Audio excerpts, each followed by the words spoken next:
Chairwoman and members of the subcommittee for inviting me to testify about my experience as a renter affected by foreclosure.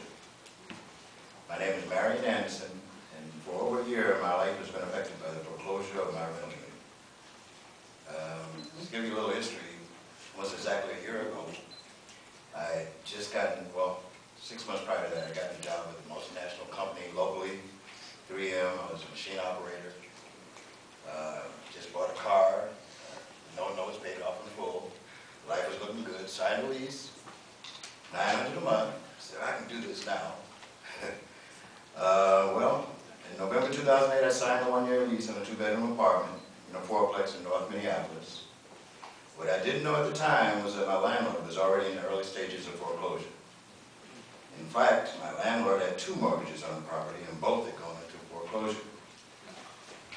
Okay, then one of the sheriff's sales was in August 2009, and the other was in September 2009. In addition, my landlord had filed for bankruptcy. Well, our first suspicion that something was wrong, as far as the tenants went, was about 4 months into our lease, February 2009. Our landlord started taking appliances out of the property without any explanation. Well, the first things to go were the washer and dryer in the basement. And about that time, we got real concerned. And we said, well, next month, we started getting utility shut-off notices at our building. Okay, in our original lease, the utilities were paid for by the landlord, which is $900 a month. No utilities, I can make it. The next month, April, the building was posted by the city for a lack of utilities, but the landlord was still asking for rent and not addressing the utility issues. So myself and my roommate, we organized, contacted the utility companies, and agreed to pay the utilities as a unit. It was a fourplex, so each tenant was supposed to pay their portion of the water bill, the heating bill, whatever. As it worked out, on April 15th, our landlord came by the property and manually turned off the furnace. From April to July, we had no contact from our landlord. In July, our landlord showed up at the property and threatened us with evictions for non-payment of rent. Well, at this point, we knew, okay, as long as we paid our utilities, she really couldn't hold us accountable for the rent, as long as we kept a record, and et cetera, et cetera. At this point, we were no longer paying rent, we were paying utilities ourselves. We'd already received numerous water and gas shut-off notices. She continued to strip the basement of appliances and never showed up again. One of the words I became familiar with was abandonment. I got that notice in the mail. Wasn't quite sure what that was, but it was addressed to my landlord, that she had abandoned the property completely, nothing else to do with it. So right about this time, actually we weren't doing too bad. We didn't have to pay rent. We just had to pay utilities. I was unemployed, and so, you know, I'm kind of a cup is half full kind of guy, you know. I can see the future a little bit.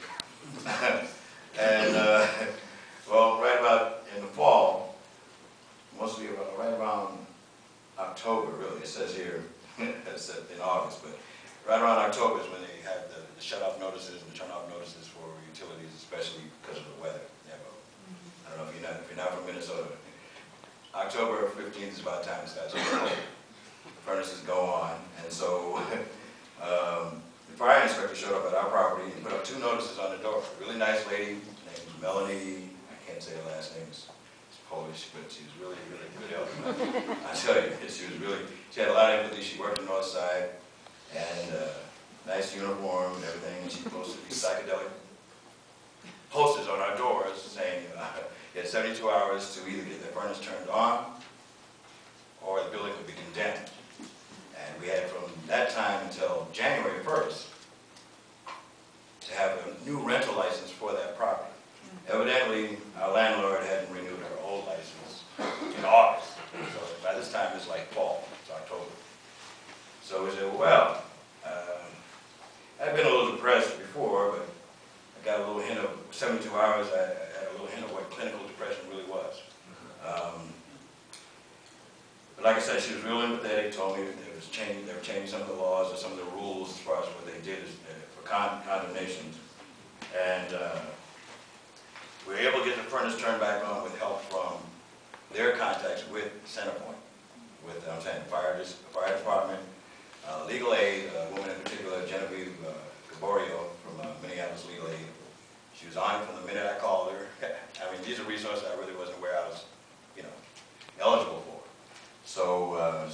contacted them. They made an agreement with Centerpoint. We got the furnace turned on by that Saturday. We could still stay in the building. That means all the tenants that were still in there, we could still stay there. I'll hurry up.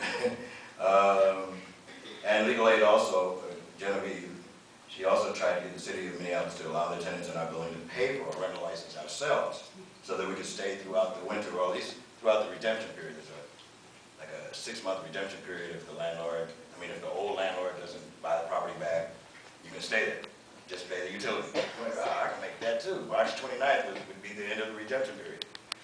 Well, that didn't look like that was going to work out because the city wasn't really willing to do that for a fourplex, maybe more with a single ownership or single family home. But for a fourplex, I guess they weren't really able to do that.